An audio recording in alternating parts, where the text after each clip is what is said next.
Good morning, everybody, and welcome to this morning's summer session with the Tutors Association. This morning we have got Kelly Taylor, who is going to deliver an amazing session on how to tutor neurodivergent and pathologically demand avoidant young people, which we're really looking forward to. Thank you, Kelly.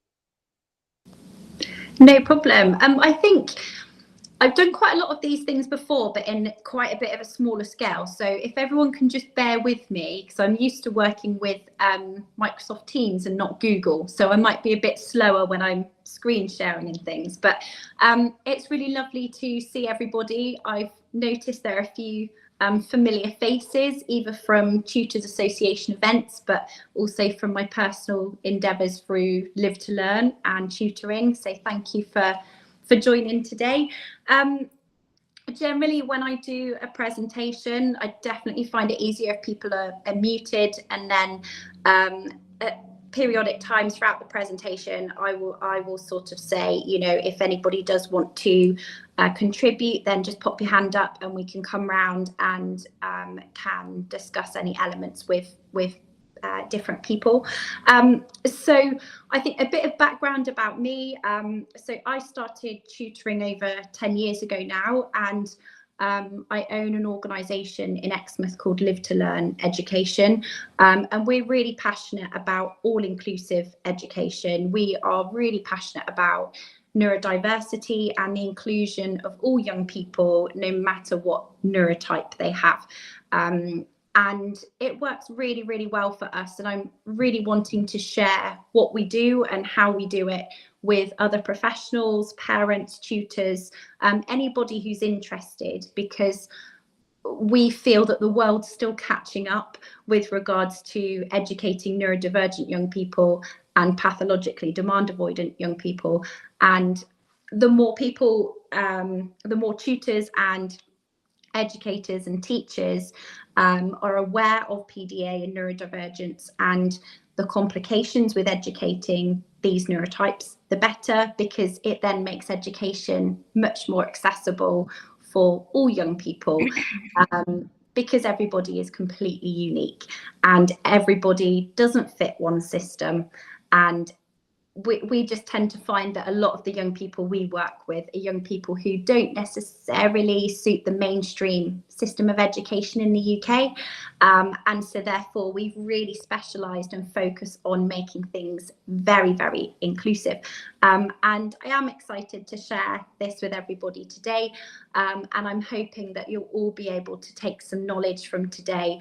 And I'm always happy to be contacted after sort of any session. So what I'll do, I'll stop waffling and I'll share my screen so that I can just talk you through a little bit about what is neurodivergence, what's the terminology, what is pathological demand avoidance, how can we educate and facilitate education for neurodivergent and pathologically demand avoidant young people. So I will just share my screen now and guide you through.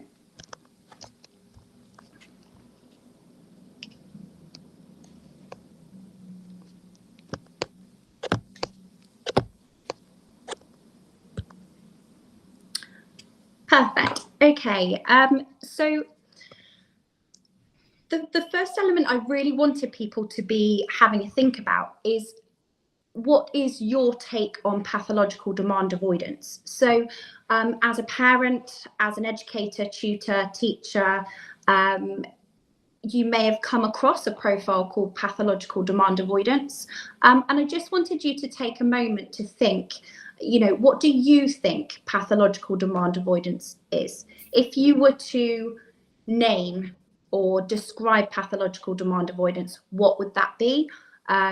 You might want to share that on a bit of paper or write down something as briefly as you can, so that actually at the end of the presentation today, you might want to review it and think, okay, is that about what the country's thinking about pathological demand avoidance, or was I way off? Or yeah, just so that you can review it at the end.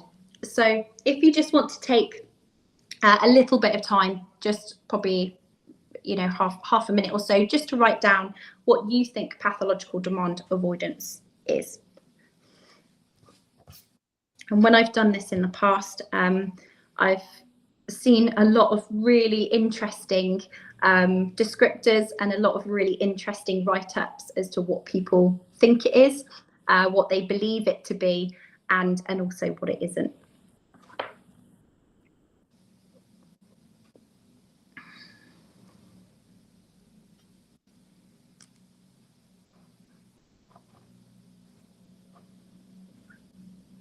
And I was going to say at this point, if anybody feels brave enough or would like to share what they believe pathological demand avoidance is, then please do raise your hand, and we can come round and just check in and see what your thoughts are.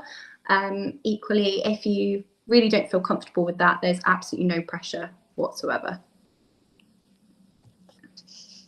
Sam, it's tricky for me to go between PowerPoint and Google Teams. So if there are people that put their hand up, are you able to sort of go to them and help them participate? Yeah, that's fine.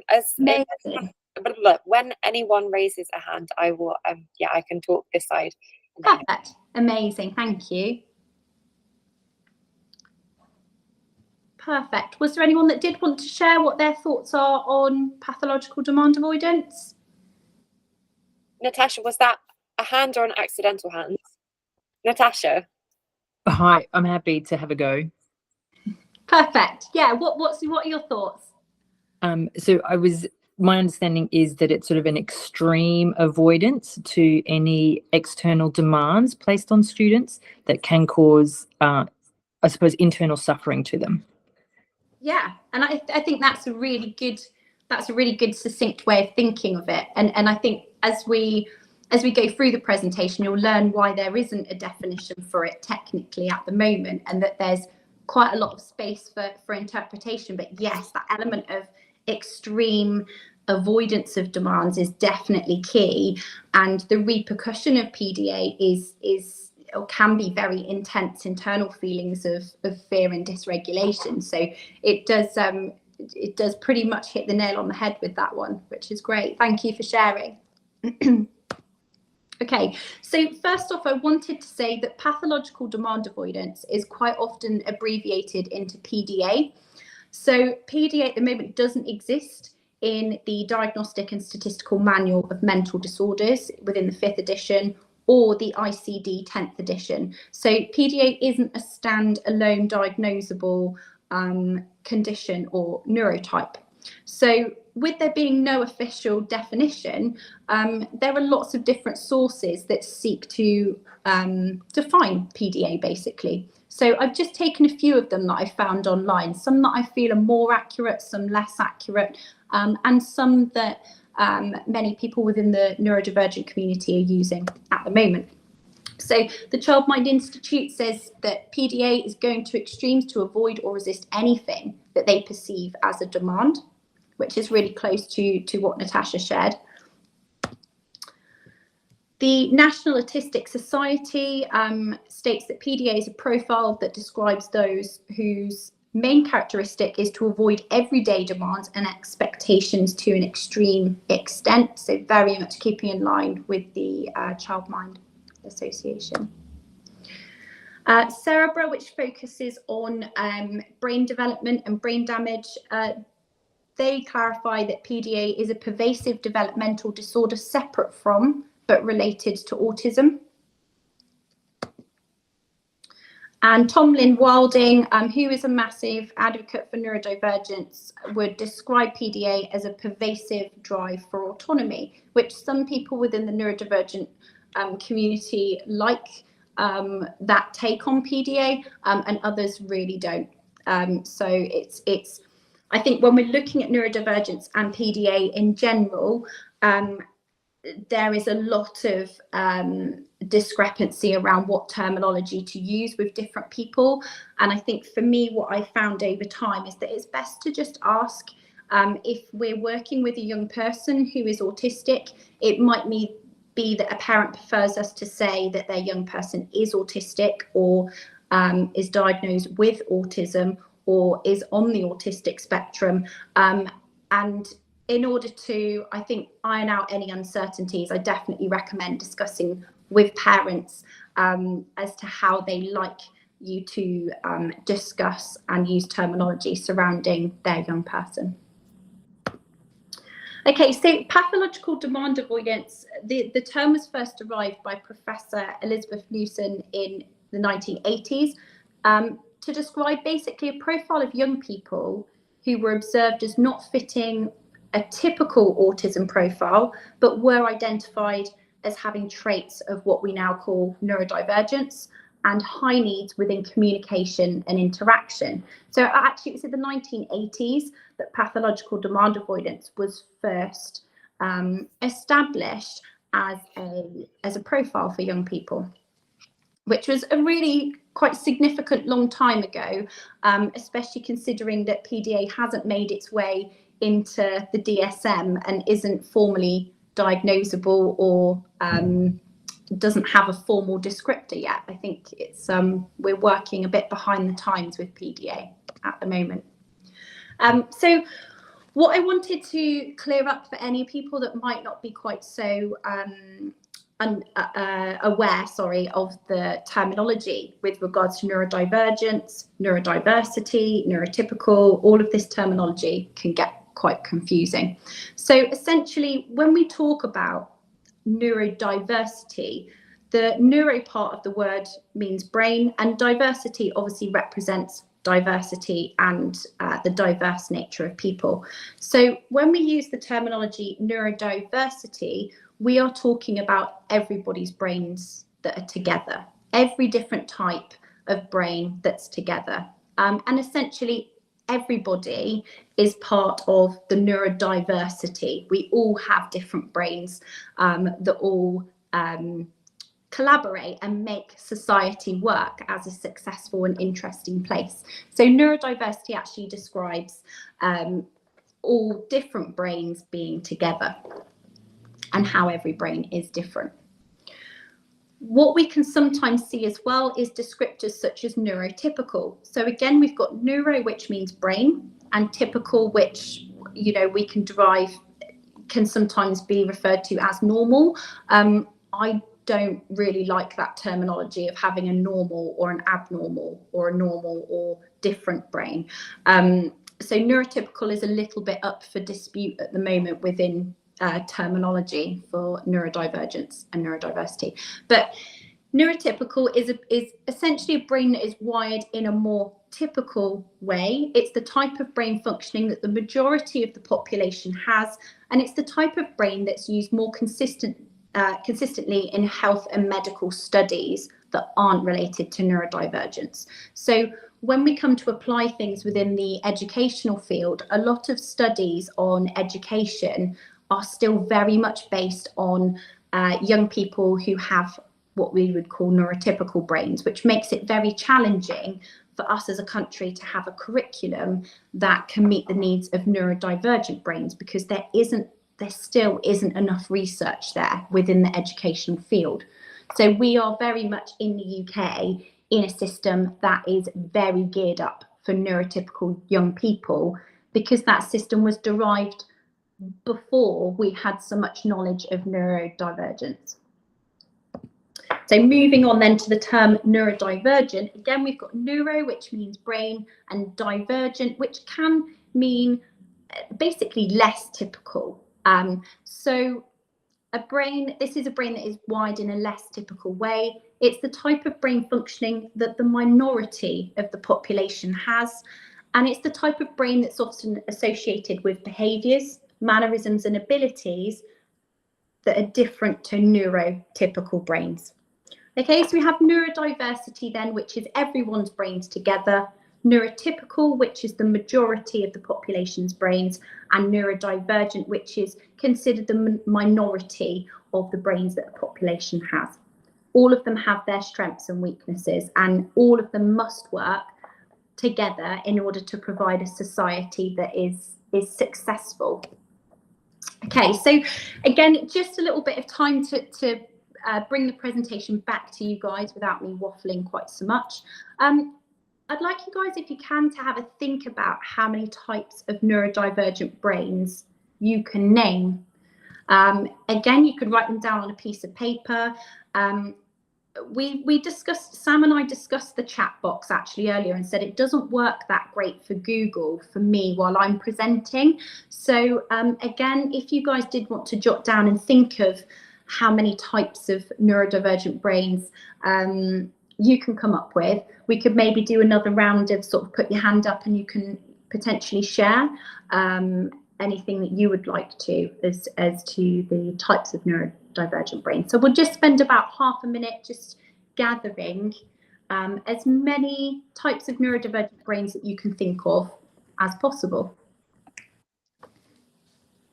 And is that okay with you, Sam, as well, that if anyone pops their hand up that we can go over to them and they can share? Yeah, that's fine. Perfect. Amazing, thank you. I'm not used to having the luxury of a co-host. It's really nice. I will be, yeah, be here to help.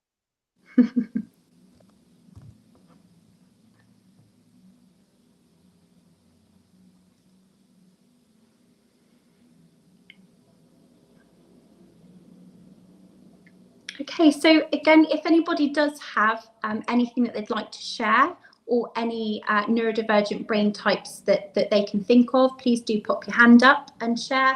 If you don't want to, that's absolutely fine. We're going to look at what the different types of neurodivergent brains are in a minute anyway. So Anvita in the chat has said ASD, anxiety, dyslexic, dyspraxic. Yeah.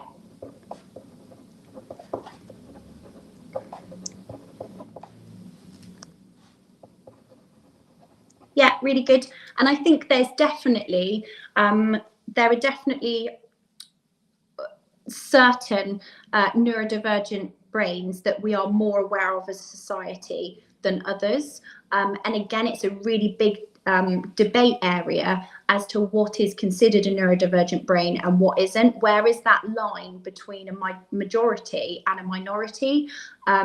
So you might find the next slide's quite interesting with regards to actually what is considered a neurodivergent brain and where is that line, because actually some people consider so many different types to be considered neurodivergent that it almost sort of shadows that line between neurodiversity, neurodivergent and neurotypical. So it can be quite an interesting debate topic as to what is considered a neurodivergent brain and what isn't.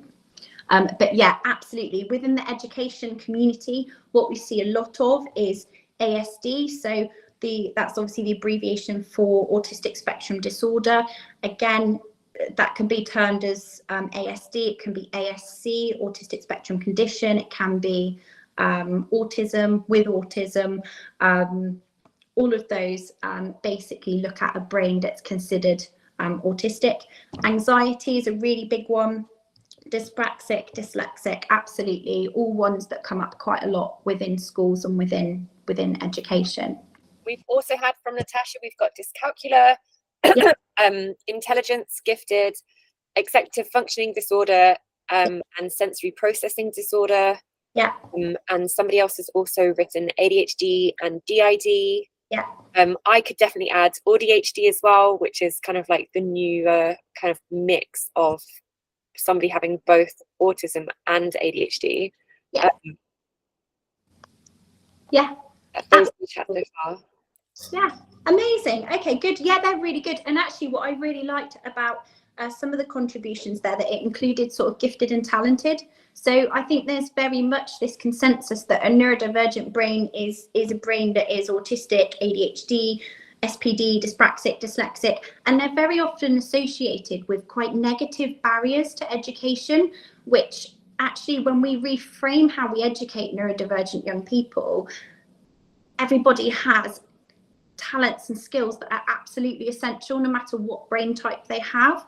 And I think people are quite often very quick to disregard sort of gifted and talented as a neurodivergent brain type, because essentially it is a brain type that supports, that is a minority brain type, but isn't necessarily spoken about as frequently as things like ASD and ADHD.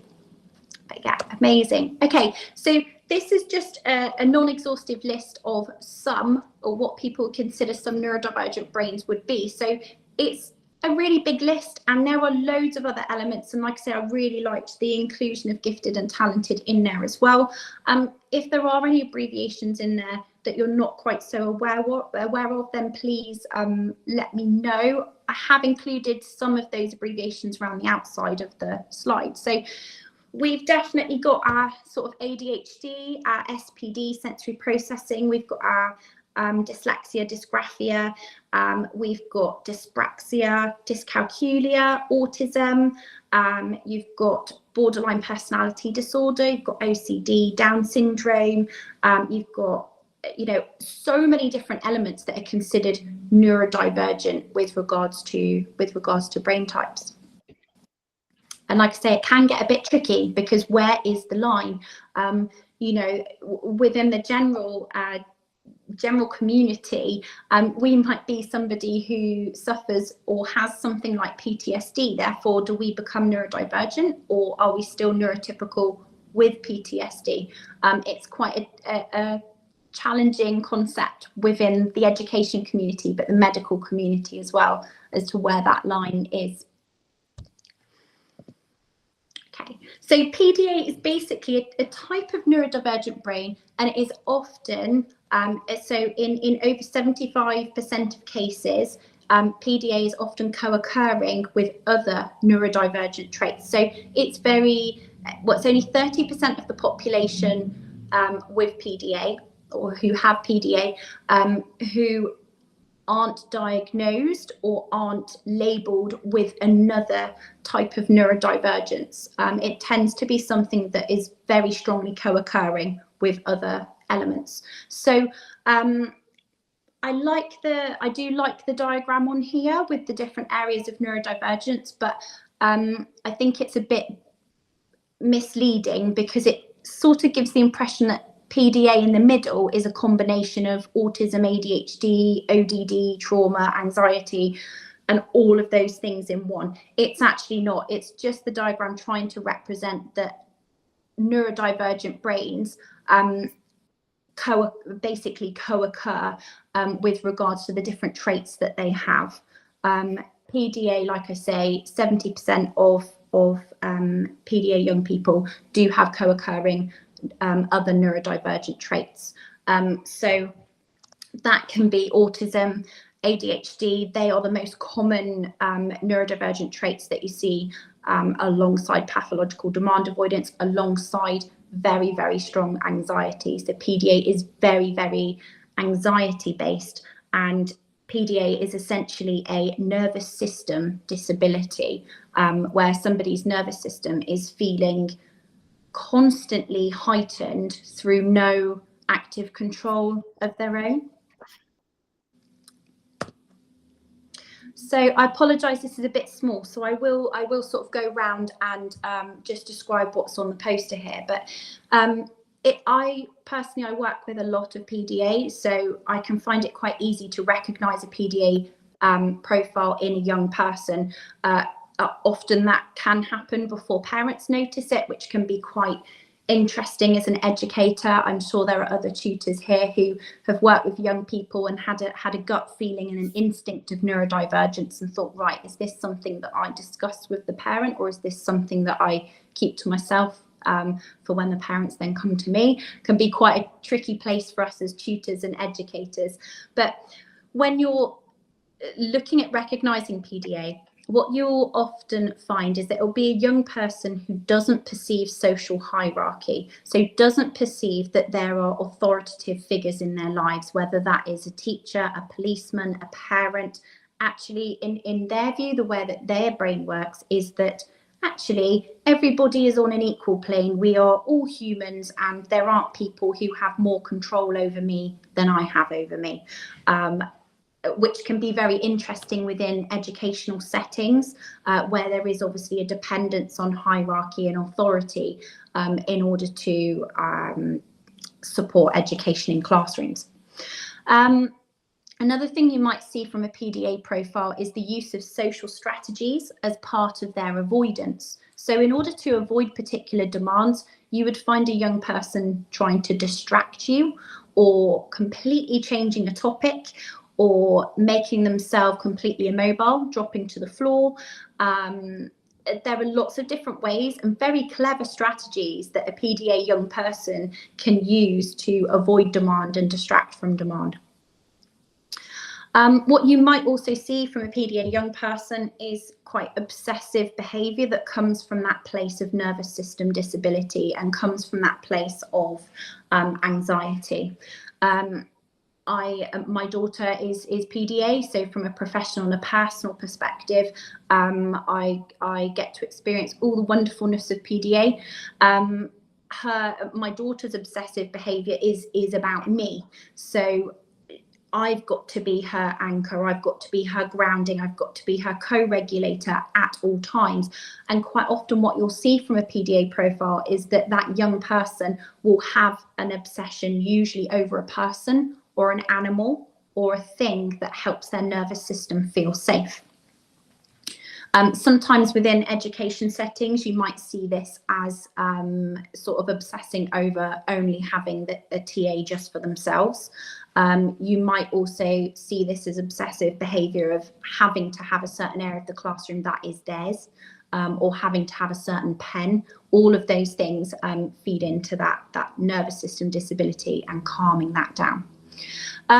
The thing that's quite different between the more stereotypical profile of autism and PDA is that actually PDA young people appear very sociable on the surface. So where we've been educated that young people who are autistic don't particularly want to socialise, or they want to socialise but don't know how, or can socialise easier online than in face-to-face because there's a barrier there, and they prefer or can prefer more predictable communication and interaction.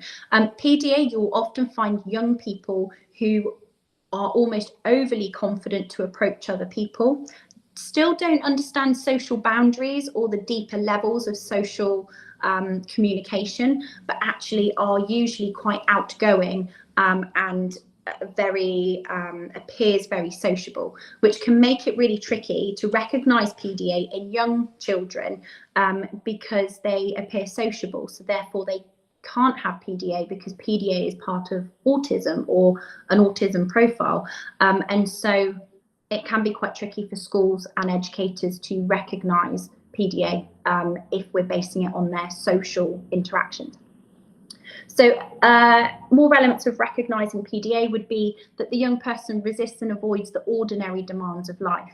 So as children, they there are things that they don't like to do in general. Every child has things they don't like to do and things that they'd like to avoid. With PDA, actually, it is very extensive, and they will seek to avoid ordinary demands of life. So putting on shoes, putting on socks, brushing teeth, even eating food can be a really big issue if that feels like a demand to their body.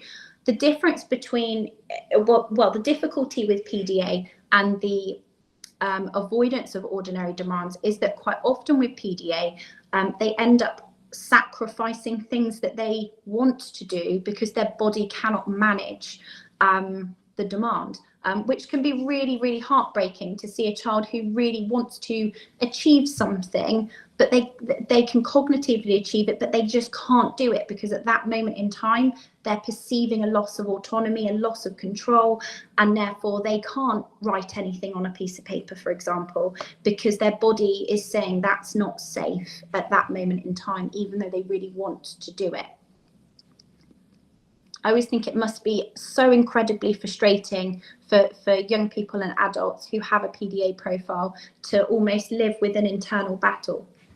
One of the things I wanted to bring up is the difference between PDA and ODD, so oppositional defiant disorder. This is something that comes up a lot in education as well.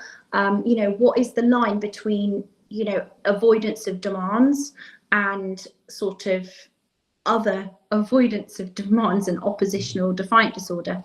So with PDA, At the moment, if you are diagnosed with PDA or demand avoidant behaviours, you're considered autistic. It is an autistic profile.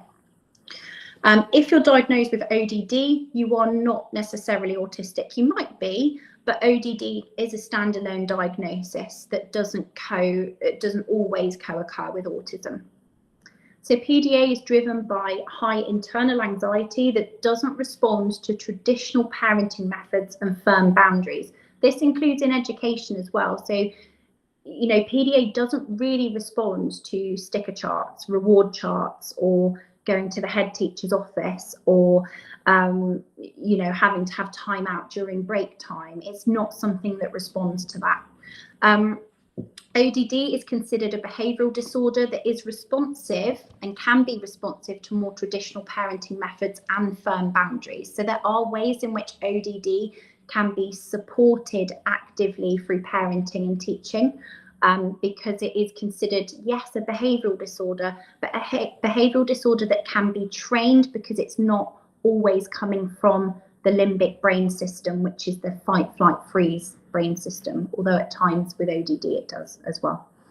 PDA responses are involuntary. They don't happen on purpose. Usually the young person who has a PDA profile is petrified of their of their responses to things. Nobody ever wants to be in fight, flight, freeze. It's a really horrible thing to experience, because your body is perceiving life-threatening danger, and so involuntary, experiencing that in an involuntary way within PDA can be very, very frightening and very very sort of life destroying, to be honest, because I think some people who are diagnosed with PDA as they get older, it's quite nice to understand what's going on, but also at the same time, entering into these fight, flight, freeze phases can feel like something that singles you out as a person, and that other people don't understand, and that you might get judged for. So PDA can be really tricky, and the involuntary part is the part that makes it particularly challenging for young people. What we tend to find, and research has shown that in ODD, children are less likely to embarrass themselves in front of their peers, and they do have, not always, but they do have a level of control over the behaviours, whereas in PDA they generally don't. Or if they do, we consider that to be masking, and at some point that mask will slip, and a PDA young person will be in a state of really heightened dysregulation. So PDA is considered can't, not won't. Can't do something, not won't do something. It's a crippling inability to comply, but that doesn't mean all the time. PDA young people can comply when they feel safe, when their body feels safe. ODD, and I'm not a behavioural specialist as such with regards to medical conditions like ODD, but from my research, I found that actually there is an element to ODD that is willful, and that can be for various different reasons. Can be from anxiety, can be from trauma, can be from all sorts of different things, but there is an element of choice to exhibit ODD behaviours to some extent, whereas in PDA there is no choice, it will happen regardless. So that's just a bit of clarification between PDA and ODD, because it is something that can get quite confused, and I meet with a lot of parents at the moment who are suspecting of PDA, but actually what we tend to find is that there are quite a few young people with ODD as opposed to PDA. So what I wanted to share with everybody, which is completely essential for our role in educating and working with young neurodivergent young people, including those with PDA profiles, is the flight, fight, freeze response. I always struggle with those Fs. And essentially, you may have heard of the fight, flight, freeze response. What it is an example of a body that goes from a calm and regulated state into a state of complete panic. So what we have on the diagram here is this basically escalation triangle of being calm and able at the bottom. What you would find with a PDA young person is that as demands increase on them, their anxiety will increase. Even if they're not aware of it, it would be happening automatically in their body. It would reduce their tolerance for being able to meet demands. And essentially, as we work up, what we would initially get is distraction or excuses or procrastination, not being able to make a decision. Oh, I can't do that because I've got to go and get myself a glass of water. Distraction, you know, you're trying to get your young person to do an activity, an English activity with you, and they're saying, oh, look over there, there's a really nice picture over there. They're just doing everything they can to try and stop the demands from happening. If the demands keep going, then that's when you'll start to see the physical incapacitation. I can't move, my hand won't work, my eyes are closed. I get that with my daughter actually. We'll be walking along a street, and if she's perceiving demand from the environment, she'll just close her eyes, grab my hand and say, Mum, my eyes are closed. And at times that can be quite scary, but actually we're aware that when that's happening, she's overstimulated and we need to get her back feeling calm. So every young person we work with will have their own things that they do as they're starting to become triggered and escalated.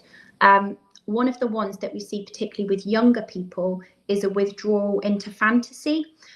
So where a young person struggles to distinguish between reality and fantasy, but by entering into fantasy, it takes them away from the demands of their current reality and enables them to experience thoughts and an imaginative state which has less demand and creates safety for them.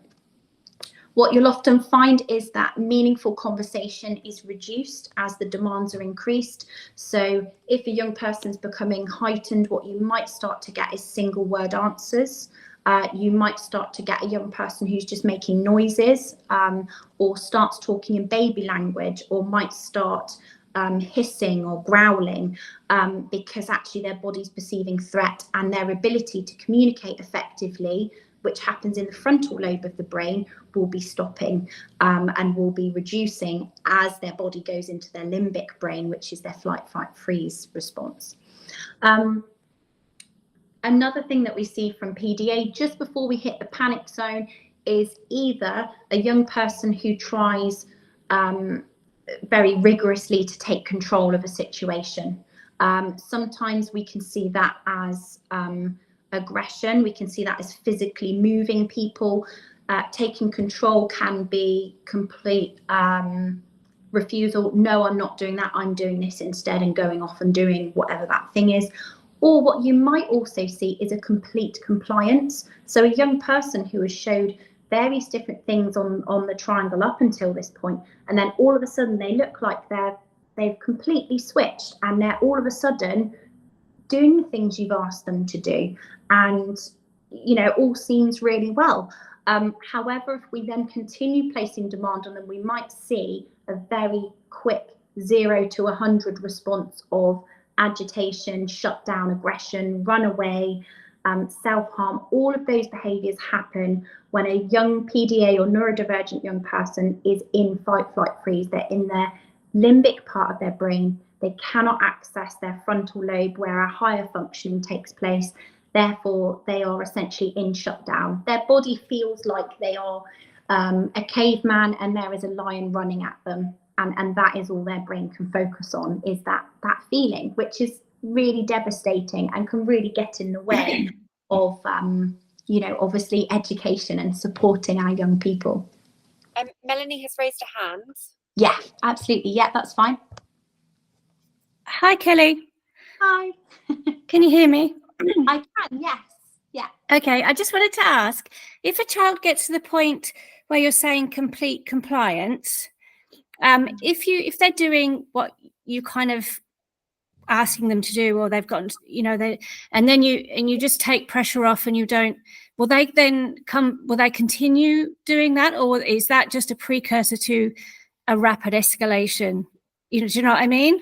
Yeah, absolutely. If that, because I've got experience with working with children, and this really rings a bell with me. This one little boy got to a point where, you know, he would just completely do all the work that was set for him without any, and it looked like, just like you said, like he was completely calm. But this was a few years ago, so I can't remember you know, I didn't know much about PDA then. Yeah, so do you know what I'm trying to say? Yeah, absolutely. And I think when you think of this complete compliance, actually this complete compliance comes from the other F from fight, flight, freeze, which is fawn, which is to completely comply, because you feel your body's feeling this sense of danger, and if you comply, the danger will stop, because you know, that focus and the demands won't be placed on you anymore. So that's where the compliance comes from, this fawning response. Now what can happen is you can see this complete compliance and this fawn response. Now, if you were to at that point start reducing demands, you might see them come back down the elements of the triangle, or you might see them come straight back down to calm and able, depending on the strategy that young person has. So the fawn response can go very quickly into fight, flight, freeze, or if you recognize that a fawn response is happening, actually you can then start reducing demand for them to become more calm and able. So it depends on the actions when you notice someone starting to fawn and be in complete compliance as to whether they go up into panic or down through the levels back to calm, if that makes sense. Yeah, that's good. Interesting. Thanks, Kelly. Yeah, no worries. Perfect. So just an overview then. If a young PDA person, and I believe that this is valid, very valid and applicable for all neurodivergent young people. I'm not a medical professional, but from an educational perspective and working with young people, I genuinely believe that when you look at neurodivergence as a whole, what you are dealing with is people and young people who have a very alert nervous and sensory system that, when it is regulated, when the environment's right, when the relationships in their life are right, their nervous system and their sensory system are regulated, and they can achieve and they can thrive and they can move forward. So when a neurodivergent, including PDA young person, feels a sense of autonomy, they feel in control of their life, their interactions, their decisions. When they feel in control, they often feel calm. However, when we increase the demands, we reduce their autonomy and we reduce their level of feeling of control. Now, sometimes it's necessary to do that. We can't live a completely demand-free life. And within education, there are going to be times where we've got to just step into those unknown areas a little bit. But it's about managing how much you push and how much you retract demands from a young person to keep their sensory system safe. So if you were to then continue, when you have that further reduced sense of autonomy and control, what happens is the young person's involuntary nervous system responds. You have frontal lobe shut down, you have limbic brain system fully in activation, you have fight, flight, freeze. And at this point, nothing logic that you say will help. No talking, no communication that you say is necessarily going to help. What the primary focus must be from a parental or educational perspective is to calm that nervous system above anything else. We can't teach a young person their long multiplication methods if their brain's in limbic system. They have got to be functioning from their frontal brain, their higher functioning brain, in order to actually process any form of education. So we've got to get them out of the limbic and into their higher functioning. So I really love these illustrations from somebody called Eliza Fricker, who owns an organisation called Missing the Mark. So she provides parental consultancy for PDA, but she's also a professional illustrator and does really touching, quite frank illustrations regarding neurodivergence and PDA in particular. So when we look at schooling, for example, there are lots of demands that we might not perceive as demands if we don't have a heightened nervous and sensory system. So when you think of a whole day at school, you have, time for assembly at a particular time where you've got to sit on the floor, you've got to be in a room with loads of people. Have you got your pencil? Oh, I forgot my pencil. Turn to page 17 of your maths book. That's the wrong answer. Please stop talking, stop reading, It's time for science now. Go outside because it is break time. Don't ask silly questions. Try harder. By the way, it's lunchtime in a minute and you've got that meal that you really don't like. All of those things are massive things that are all demands. And if we have a young person with a sensory system that is very sensitive as well, actually things that we may consider to be small, such as, you know, forgetting your pencil, might cause absolute escalation into fight, flight, freeze, because maybe that young person has a particular colour pencil that makes their nervous system feel calm. And we as educators have to be really respectful of what the things are that enable these young people to be calm, because we can't educate them if they're not in a calm state. So when we think of demands in day-to-day life, I've just popped up this little picture just to try and clarify what demands are, because a lot of people consider demands to be when we particularly ask somebody to do something, but actually the demands in the world are constant and they're everywhere. And the level of demands that a young person can manage is completely dependent on that individual young person. Just because one young person with a PDA profile might find a particular demand challenging doesn't mean that another young person with a PDA profile would find the same thing challenging. So rotas, recipes, signs, written instructions, request timetables can feel like a massive demand. You've got direct demands, visual instructions, desires. Now this is a huge one that really resonates with me, is that we have these young people who are PDA. They want to achieve, they want to do their GCSEs, they want their qualifications, they really want them, but it's a demand.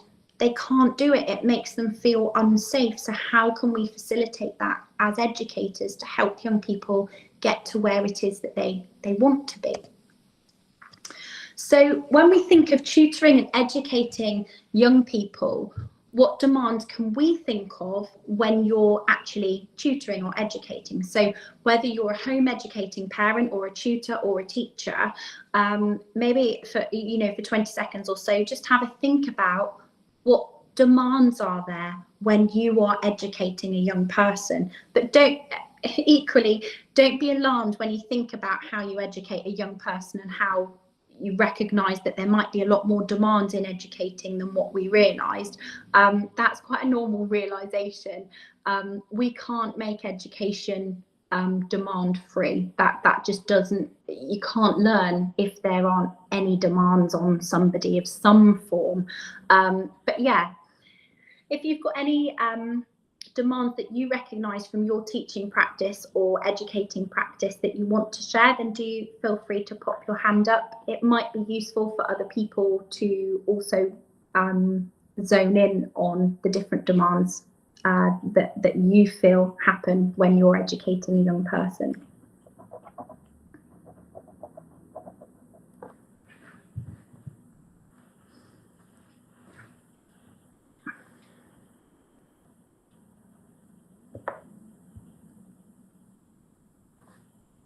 Okay, was there anyone that wanted to share any demands that they're aware of from their teaching or educating practice?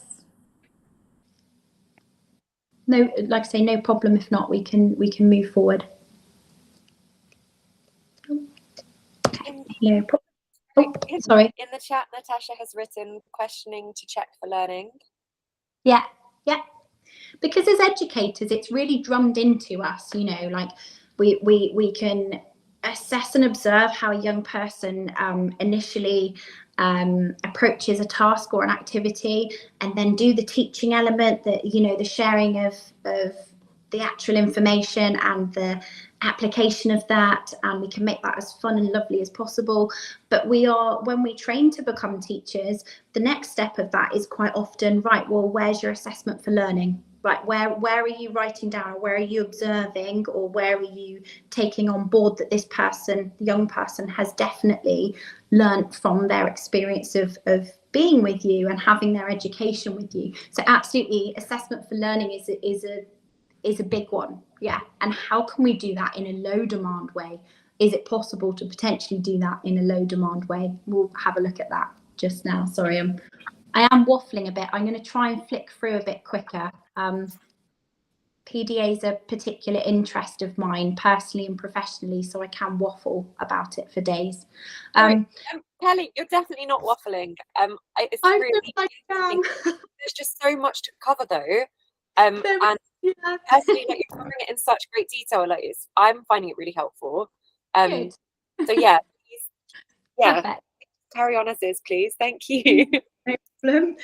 So, you know, probably the bit that most people came here for is, how do we teach a child who has a PDA profile? Now, I feel like the information shared so far is essential. We have got to understand what's happening within the nervous system of a young person who's neurodivergent and PDA before we can even think about how to teach them. Because if we can understand it, we can adapt and we can adjust. Whereas if we just say, oh, this is how you teach them, and we don't understand why we teach them in that way, it doesn't give us the tools to adjust how to teach them. So from the PDA Society, they share an acronym called PANDA, as a good way of being able to teach and engage PDA young people. I do like the acronym, but within my practice and within my centre, we have adjusted that because there are elements of it that we didn't feel 100% happy with. So we still call it PANDA, but we just have slight different abbreviations and meanings to those. So the first element that we look at is P for pick your battles. So if a young person comes to us and they are appearing dysregulated, that can be that they're agitated, it might be that they're fidgety, it might be that they're not talking, then we're very attuned to looking at how our young people are presenting on each day and using that to help us assess how we should be teaching them on that day, and recognizing that each day might be different. On certain days, we will pick our battles. There might be some days where a young person cannot manage rules, where they cannot manage adult directed learning for a whole hour. They need choice, they need control, they need adaptation. We need to be flexible, but also predictable. And the predictable element is that the young person trusts us. Predictable doesn't mean trying to make a young person have the same education every time they see you or the same format, because actually that could be perceived as a demand for PDA. But predictability would be something like a young person learning to recognize that if they're in a group, for example, and the teacher says, right, does anyone know what this is? The predictability would be that that teacher is not going to single you out to say what something is. So the predictability is more about the young person knowing how you as an adult and the peers are going to respond in a certain situation, as opposed to sticking to a firm routine. The next element is anxiety management. So again, we've got to reduce we've got to convert from the limbic brain to the frontal brain, the higher functioning part of the brain. The only way we can do that is by regulating young people, helping them and supporting them to manage their own anxiety by reducing demands, by using declarative language and treating behavior. Oh, sorry. And treating behaviours as panic attacks. When you see a young person who's working with you one-to-one or in a group, if you see certain behaviours from them that appear to be dysregulation, things like calling out a lot, or things like fiddling a lot, or you can notice anxious behaviours within young people. Actually, what we want to be thinking at that time is, this young child could be having a panic attack, or maybe they are internally having a panic attack. So what can we do to help?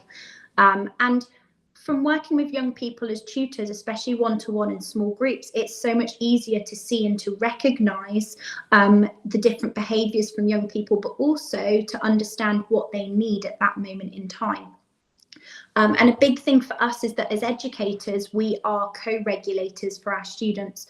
They rely on our calm and our nervous system to calm their nervous system. So everybody where we work, it's essential, and a big part of our sort of staff training and everything is all to do with what mindset do you come into work with, and how can we make this an exciting and an enjoyable working environment so that your nervous system's calm, because then our young people nervous systems will be calm too. The next element is N, so negotiation and collaboration. So we have to make sure that there is a sense of equality between yourself and the young person you're working with. PDA and neurodivergent young people really don't respond well to the very traditional teaching methods of, you know, teacher is of higher authority and therefore student must do what they're told. It just really doesn't work. That's perceived as danger and a threat straight away. If there are problems, solve them together. You don't need, you know, we don't need to put the young person under pressure to problem solve themselves. Some days they might be able to, and some days they really might not be able to. So let's do this together. A huge thing for neurodivergence in PDA is be honest all the time, all the time. Honesty can be tricky for people to accept and to manage. However, neurodivergent and PDA young people can suss out a lie from a mile away. They just know. It's like a sixth sense, and I don't know if other people have experienced this, but they are so in tune with your body language and your nervous system, even from being in the same room as you. They know if you're lying, and that will cause them dis-ease, dis-ease, not disease, that ultimately could escalate their nervous system. So we never lie or try to trick or manipulate a young person into engaging in education or engaging in an activity, because what this will do is it will lead to mistrust and ultimately makes you a less predictable person and potentially to their nervous system a dangerous person. The next element for D is do together. Never be afraid that when you're educating a young person, if they're in a dysregulated state or their nervous system is really heightened, complete tasks together. It's not failing by offering to scribe for your young person or offering to complete some of the work that you do and some of the work that they do, because actually what you're showing is that you're journeying alongside that young person and that you're a safe person that has their back and is supporting them. Be willing to get stuck in if the young person's struggling, which I'm sure we would all do anyway, but I know that within classroom systems that's a really, really difficult thing to do. And the last A is adaptation. So we can distract from the demand, and this will depend on each young person as to what's a good distraction. We can bring novelty into a situation. So there's nothing, it seems very strange, but when somebody's heightened or very angry, one of the quickest ways that you can get them out of that state is actually laughter and novelty, which might seem very strange for neurotypical people to think, well, how on earth can I make this situation fun? Or how can I make this situation funny? But if you do try something, you can watch that PDA nervous system switch very, very quickly back into regulated. So using humour is a really good way of doing that. Equally, being sensitive that using humour can also anger people if they don't feel like they're being taken seriously at the time. So that would really, you know, this sort of novelty and humour depends on the young person, your relationship with them. Again, being flexible, don't worry about your lesson plan. At the end of the day, the young person will not learn with you if they're not in a calm state. So if you can work on getting them into a calm state, you'll do more learning in a session than what you would if you just keep trying to push the demand onto them. Allow plenty of time, and again, be flexible. Sorry, I've written it loads, but that is so key with PDA. So I'll skip through these quite quick. These are just the abbreviation from PANDA with some illustrations from Eliza Fricker, which are just really descriptive and really can hit us in quite emotional places because they're so accurate of PDA and neurodivergent young people. And if anybody, I think this is being recorded anyway, so you can, you know, look through and pause the video and have a look at these illustrations in more detail. So yeah, educating a young person, PDA or neurodivergent, pick your battles. Anxiety management, how can we reduce their anxiety? Negotiation and collaboration, work as a team. Do things together. Adaptation, share the load, adapt your tasks to meet where that person is at that time. So how do I get a young PDA person to do maths? How do I get a PDA young person to do a GCSE? How do we get a PDA young person to do something that we would like them to do? The key is to be honest about that task or that activity. Explain why it's important, because your honesty gives it meaning. And if a PDA young person understands and sees mutual meaning in something, they will have a stronger desire to do it. Something that it's a bit cheeky that I've put in there, but if you can't think of a reason why you're doing something, then maybe wonder why you're doing it in the first place. So that made a few of my team giggle a little bit, because we were looking at this in staff training, and you know, why is the task important? We get that question loads. Oh, when am I ever going to use Pythagoras theory in my real life? You know, why is that important? And in that moment, you can be really put on the spot as an educator and think, you know, so sometimes it's absolutely okay to say, do you know what, in your day-to-day life as a grown-up, you probably will never use Pythagoras. However, you do need to know it to get your GCSE or your functional skills. And so therefore, if you'd like to go on and become a hairdresser, a doctor, you know, whatever it is you want to end up doing within your life, you're likely going to need some form of qualification, if applicable, for that pathway. So unfortunately, you might need to do a bit of rubbish Pythagoras-y stuff in order to get your GCSE, in order to get to what you want to do as an adult. And that honesty and that painting of a picture can be really useful. We need to ensure that the young person knows the meaning and purpose of the task or activity. Why have I got to do it? What is the reason behind doing this? Following our version of Panda can be really successful, and we use that very religiously within our setting, with the key thing being that we must be flexible to the nervous systems of the young people that we're working with. Maybe today isn't the day for Pythagoras, but maybe today is about connection and safety. And maybe the next day will be about Pythagoras, because that young person will feel safe with us or with you. So I did, like I say, I'm trying to get through as quick as I can. So one of the strategies that we've mentioned is declarative language. So we use declarative language very heavily within our tutoring and our setting, and that's for all children, and actually even with adults. I find it really useful with adults, because we have to remember adults also are neurodivergent. We are all neurodiverse, and so we adopt very declarative language within our setting, which makes us a very much lower demand setting than a school. So declarative language is simply making a comment or a statement that shares what we know, what we observe, or what we think, almost like we're just dropping a little bit of information in there. Now, we can be quite strategic about what that information is in order to get our young people's cogs turning about that thing.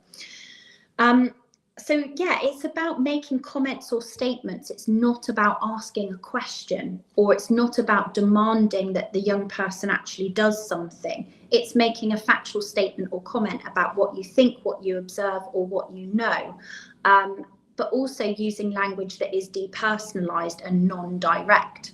So, you know, not saying, you need to get a pen from over there and you must write the date on your piece of work. Actually, what you could say is something along the lines of, I've just popped the date on the board if you fancy popping it down on in your book. You know, quite different language. And actually, is putting the date on your piece of work 100% essential? And if it's not, then we could probably adapt and bypass that demand if it's too much for that child on that day. Or we could do it for them if it's really essential. A lot of people talk about getting the hang of declarative language. There are some really good books out there with regards to declarative language. And here are just a few examples. So for example, do you want a snack? Instead, you could say, oh, let's have a snack. You know, where's your backpack? oh, I wonder where I put your backpack, or I wonder where it is. What book do you want to read? Oh, I forget which book you said you fancied reading tonight. You know, grab a fork. Oh, I'm finding it really hard to eat this food with a pencil. I don't know, you could say something really silly. Again, bringing novelty into something, because actually what that young person might do is go and grab themselves a fork, and you've not asked them to do that. You know, you must wash your hands, or your hands look really dirty. Actually, they might not choose to wash their hands at that point, but you've just dropped that bit of information there to let them do with what they need. And, you know, asking someone to feed the dog. Oh, the dog looks hungry. Now, you're hoping, obviously, that when you do drop a bit of declarative language, that might result in an action, but don't expect an action, or don't expect an action straight away, because quite often with PDA, they need extra processing time to be able to adjust and feel safe with the declarative language in order to do the activity.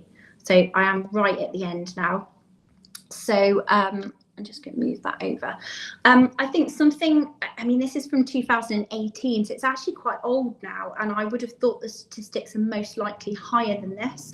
But with regards to PDA, the difficulties lie within the need for control, severe anxiety. The impact and demand of daily routines can be very crippling, and so daily routines need to be managed depending on the nervous system of the young person, and eating is another element that comes up.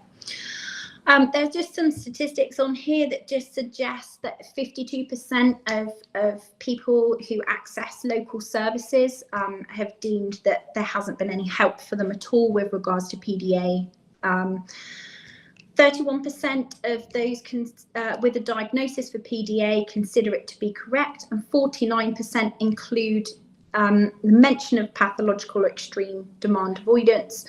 Now, I think the most concerning data is that in 2018, 70% of children with a PDA profile could not and did not attend school. Now, I believe that this percentage is higher. And I think after COVID, that definitely didn't help, because we went from a very low demand way of living to all of a sudden integrating back into quite high demand education again. So 70% of children with a PDA profile cannot attend school, or their needs cannot be met in school.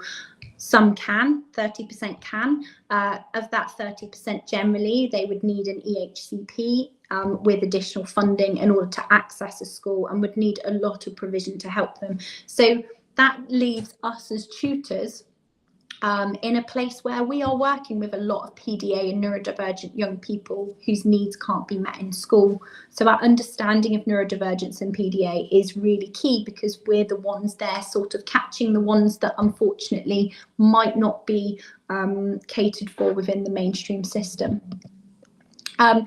And yeah, very last slide. If you fancy learning more about PDA and neurodivergence, there are just some links here from a few different organisations that we use and I use, that are very often actually run by neurodivergent adults. So they understand from personal perspectives, alongside a lot of them having young people who are neurodivergent, but also being educators. So there's quite a few listed on there with their websites, which you can access again in the recording, and you can pause the presentation and have a little look at those. So I have gone 10 minutes over, so I apologise for going over. If there are questions, then I'm more than happy to answer them. I can be here for a bit longer depending on Sam's schedule. But also, if anybody would like to contact me privately to talk about tutoring and education for neurodivergent and PDA young people, I have left my email address there for anyone who might have any further questions. And that's me with a very dry mouth, sorry. Thank you so much, Kelly. Yeah, I'm happy to stay for a bit. Does anybody have any questions? You can either raise your hand and unmute, or put it into the chat box, please.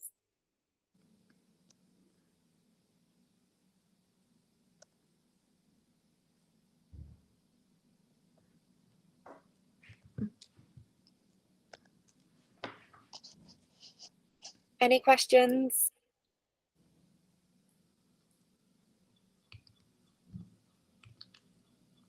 Cool. Okay. If there if there aren't any specific questions, then I'm happy to wrap up for now. Thank you so much, Kelly. That was really insightful. Definitely a lot to go away and process as well. Yeah, sorry, quite heavy. Share it all. Really, really useful. And thank you so much for everybody who has attended. If you want to have a look at our website, you can view the rest of our summer sessions for the remaining, what are we now? We're week 5. For the remaining 3 weeks that we've got left out of the 8 weeks of summer sessions. And yeah, hope everybody has a good weekend.